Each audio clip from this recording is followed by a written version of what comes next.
I was doing what in India we call Chilla. It's a 40-day practice, but you must have a proper diet. You must go away into a place where there's no people, and you must clean yourself. It's a special, how you say, worship that you do. So when you're doing that for 40 days, for many hours every day, 12 hours, 14 hours, sometimes 16 hours, you do that, your mind,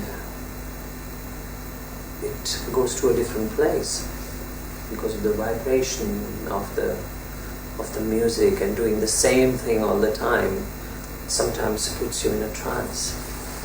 And in that trance state, you see many things, and you experience many things. And one of the experiences for me was that I was transported to a land or to a place where I was playing, and the people had fair skin and they had blonde hair, and I was playing for them, and they were enjoying very much, and they like me to play more and more and more. So that vision I had in my Chilla, and so I guess I saw before I went to Europe or to America that I was going to go there. But it's also possible that when I was doing my Chilla, my father was already traveling in the world. So I knew where he had gone, and I had seen photographs of his friends and students. So maybe the influence was there in my trance, and I saw the same things that he had told me about. It's possible that that was there. So I don't say that this is something divine that came. I just say that it's probably the influence of listening, seeing the photos, thinking about the other part of the world, and then see it in the trance, in the dream. Mm-hmm. So, yes, I did. Well, there are various parts in any kind of discipline, whether it is meditation, whether it is painting or drumming, or even business, even working at an office. There are certain disciplines, and in Indian music, well, there is twofold discipline. One discipline is, of course, when you are in your home and you're practicing in your place of your teacher. It's very much like prayer. It's like worship. It's like meditation. It's very pure, very reverent. Reverence is the word. But when you are, so that's one. But when you're on the stage, you're also an entertainer. You're an artist who people gave money to come and see, and you get on stage. And some of those people came because they want to be in a prayer, in a worship. But then there are a lot of those people who came because they want to enjoy themselves, have fun. So you're caught in between, and so you just play the music to enjoy, to have fun, to relax, to entertain. But even in that, sometimes there are times, there are little moments when you can be lost, when you are in a different state of mind, when you become close to your teacher or close to the gods and goddesses of the music. You get lost, the magic happens. And so it can happen on the stage as well, but I think It does not happen as much on the stage as it does when you are in your own time practicing, working and praying to your Guru. So there are these two different states of mind in Indian art and culture. I think my problem was that I was a child artist. I was a child musician, and when I grew up and I was 17 or 16, I was not a child artist anymore, but I was still a young boy. But the audience and the connoisseurs, they thought that now I must play like a mature old man, not a 16-year-old boy. And that was a little difficult for me to understand and handle. So I came to a point in my career where I was not going up more. There was something I needed, this one push. I needed some more inspiration. I needed to open this or open here or wherever. I had to do that. It was a good thing that I went away from India, because I did not have to worry about newspaper in India writing, oh, he played bad today. Oh, it was okay today, kind of thing. Why doesn't he get better? Why doesn't he play like a master? That kind of thing. I was a child star. So they did right, but in the first few years there was not bad. Always good, always good, always good. And afterwards, then, well, it's good, but he's not changing. What's happening? There's nothing new, that kind of thing. So it was good to go away and then just work on my music and learn, see, and pick up good things from everywhere. And then I got a chance to come and study in America, and also to play some concerts with a friend musician of mine, Ashish Khan. So I took that chance to come and do that, because I thought that if I go away, maybe I will get a little time to myself to think. Maybe there's something I'm missing that I will find if I just get a chance to sit and think and not worry about playing concerts in India. If I play outside India, nobody will criticize me, and I'll have time to think of things to do.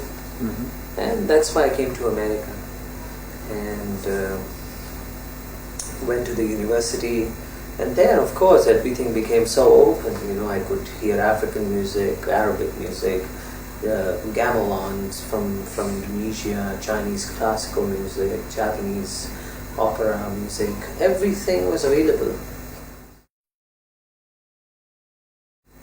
In those days, you used to call it ethnomusicology, which is doing PhD in ethnic music, because only Western music is Western classical music. Everything else is ethnic music. This is the way that things work in the white world. So even if there's Chinese classical opera or Japanese classical music or Indian classical music, it's still called ethnic music. It's not called classical music. So in any case, it was called ethnic music. So I studied. Now I think it's called world music. So I was studying that and doing my PhD, trying to do my PhD in it. And also I was teaching there at the University of Washington in Seattle. So when Ali Akbar Khan offered me to teach in his college in California, I took the chance and started playing with him, more tours and everywhere in the world, and teaching and everything with him. And these windows, they started to open because new creativity came, because I needed to be with somebody who would point in the right place. And Ali Akbar Khan was one of the people who did that. Ravi Shankar is another person who did that for me, and I was in touch with these people a lot. So it was great. Finally, when I started to listen more and more and more, then I was in touch with Mickey Hart, the drummer, and was in touch with Ola Tunji and Ayrton Moreira and Tony Williams and various people, and John McLaughlin and John Handy, and so many great musicians I came in touch with, and I was playing with them, and learning so much more, and all those influences came into me. It was like give and take. A little tabla from me, a little congas from you, kind of thing. It's like, you go to somebody's house, you bring flowers. So I went to Olatunji's house and brought flowers, meaning teental or whatever, rhythms. And when he came to my house, he brought me flowers, which was, Mozambique or Wamako, whatever, anything. The knowledge exchanged, I learned a lot with these great masters, working with them. And all those influences opened my mind a lot more, and that little push I needed came. So it's been a big learning experience for the past 20 years, and it's still going on. It's funny, you think you come out to learn something, to open some windows in your mind so that you can understand more and maybe have a little bit more to do in your music.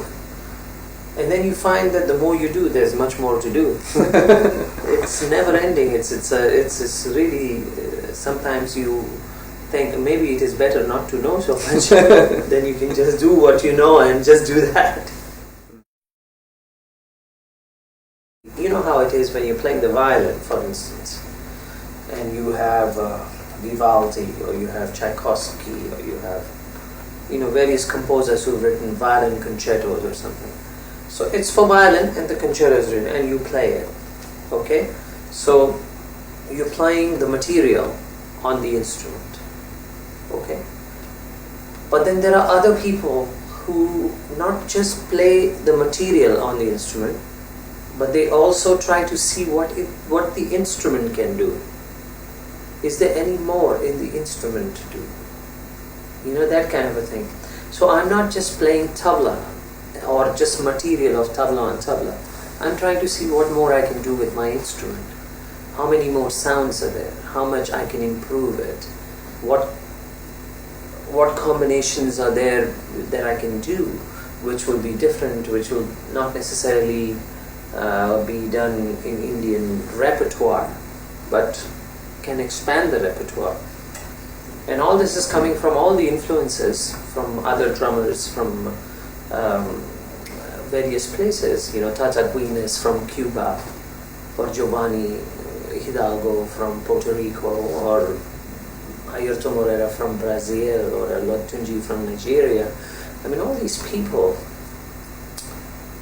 they play drums in such a way, the hand drums, that they are not only just playing the drum and the material from the drum, on the drum, but they are trying to talk to their instrument. They are trying to, open the veils, look inside, they're not just boom, they're going, what else is there? So this is an important thing which we didn't do in India. We have such fabulous music, 5,000 years old music, and the music is so complicated, so scientific, so creative, it's all there. But it's music played on the instrument, but not the instrument expressing itself. So that's something, that aspect, I think, is something that I'm trying to do, which I guess it's different or innovative. There is a contradiction in India, because in Indian music they say you must improvise, you must create new music, new combination. From the same old combination, you make new combination. But at the same time, it also says it has to be this. So you have limits, So it contradicts itself. It says do new, but it has to be old. It cannot be new, it has to be old, but it has to be new.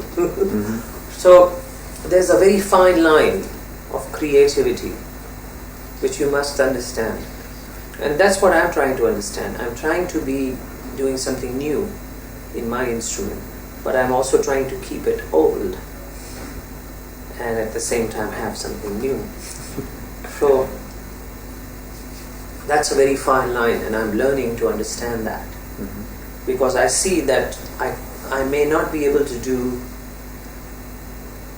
new repertoire, but at least I can make the old repertoire sound like new. And that's what I'm attempting to do.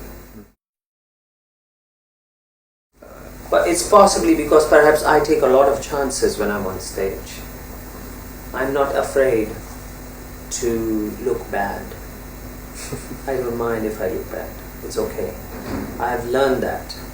I've learned that by traveling all over the world, that it's okay to be bad every now and then, if you're taking the chance to be good. Yeah. And I think that's what I try to do is when I get on stage, I don't try to fix things that I know, and I don't try to always say, okay, you know, this is my repertoire and this is very good for me, so I will play something in this area. No. I will attempt whatever my mind wants to do at that time. Even if it means it's dangerous, I may not get it, I may not do it, maybe it will look bad, it doesn't matter. So that's a chance you take. And lately, touch wood, I've been lucky. But it can change very easily.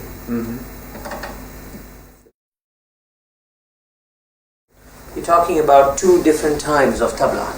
There's a modern time and there's the old time of tabla.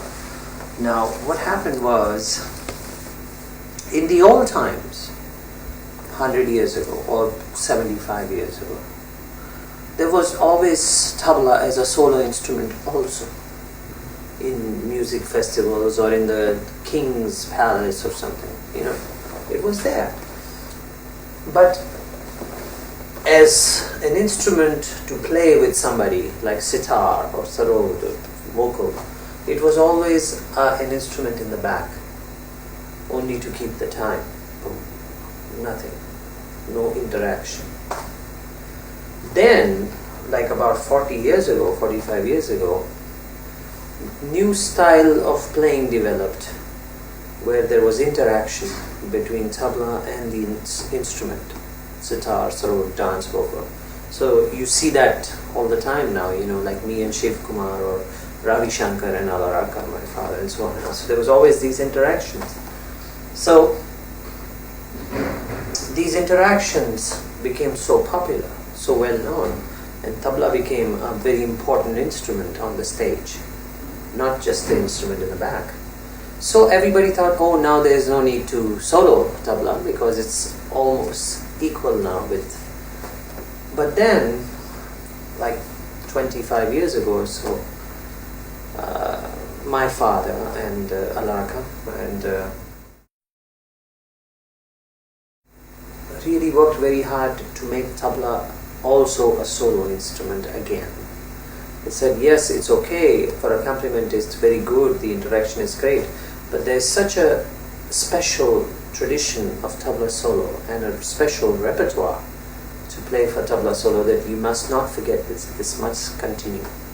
So they worked very hard to do this, and one of the most popular people to do this was my father, because he was the one who played tabla solo first time on the radio station. On the radio. There was no tabla solo on the radio for a long time, so he did that, and people thought it was great. It happened more and more and more. And now it is to a point where I play a lot of tabla solo, and many other young tabla players are playing a lot of tabla solo concerts, and which was 25 years ago not very common. So he worked very hard to do that. What used to happen was they always thought that everybody knows what they're doing, so they never had to say anything. They just thought that, you know, oh, we just play. So some people understood, some people did not understand, so the impression was less. It was not so communicative. But now we take the time. When we are playing, we tell people what we are doing, and we sing the rhythms, and we explain the rhythms, and we tell the history of the rhythm. It's almost like a journey through the history of drumming when we are performing to play. So everybody knows what's going on. They understand the the roots and the connection, and also they understand the rhythms, the combinations and all the old phrases and everything. So it's much more exciting that way. So now therefore it's become a new thing, it's a new package. It's still the old things, it's just, you know, like I was saying, to try and play the old compositions but make them sound like new. That's the idea. Because see, the point is, the audience wants to come and enjoy the concerts, but there are quite a few of them who want to enjoy the concert and also want to go home thinking that they learned something also. That's an important thing. And our job as artists and musicians is to make sure that the culture stays, that the repertoire stays, the roots are there all the time. And to do that, we must teach it. We must make people understand it, so they learn it and it stays with them. Teen Tao or some such thing, yeah. I don't know what it was great, it was fun. Okay. I mean, you know, so that's one kind of a person, but it would be nice if the person knew, hey, you know something, this is an old tradition. Do you know it's 2,000 years old? Or do you know that they have compositions? And do you know that these compositions can be of all kinds of things, of nature, of gods and goddesses, of romance, of whatever, you know, they express moods, emotions, everything. That's another kind of an audience who go home like that. So I'm of the opinion that that's important. Because I'm not a teacher, I consider myself a friend of the audience. Because I'm also part of the audience. When I'm playing, I'm actually learning. I'm finding out that I'm doing something and I haven't done it this way before, this is interesting. Or I'm noticing something else that's possible here. You know, so I'm also learning. So I'm also an audience. I find different ways of communicating to the people what I'm playing. And by finding those different ways, I'm also teaching me those ways. So. Making a project is not that, it's second. First, I want to work with you, I want to play with you and enjoy myself and learn a bit more, exchange knowledge, exchange ideas. That's very important.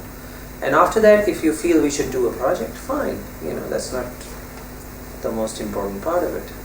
So I'm of that nature, and I like to work like that. I don't like to approach people thinking that I'm going to make a fabulous record with them. No. That's not necessary. I'd rather be friends with them on a musical and a personal level than make records. So I mean people call up, I'm like Ernesto Moreira called up. Well, the point is, I'm not going to try and be an African. And I'm not going to try and be a jazz drummer. I'm just going to be me. And through me, whatever flows, whether it is jazz or African or Latin or pop or rock or Metallica, whatever, if everything flows through me, as me, that's important. And so what is necessary is that there will be no borders, but there will be identities. For me, Zakir Hussain is the border. How expansive that border is, it's just still me.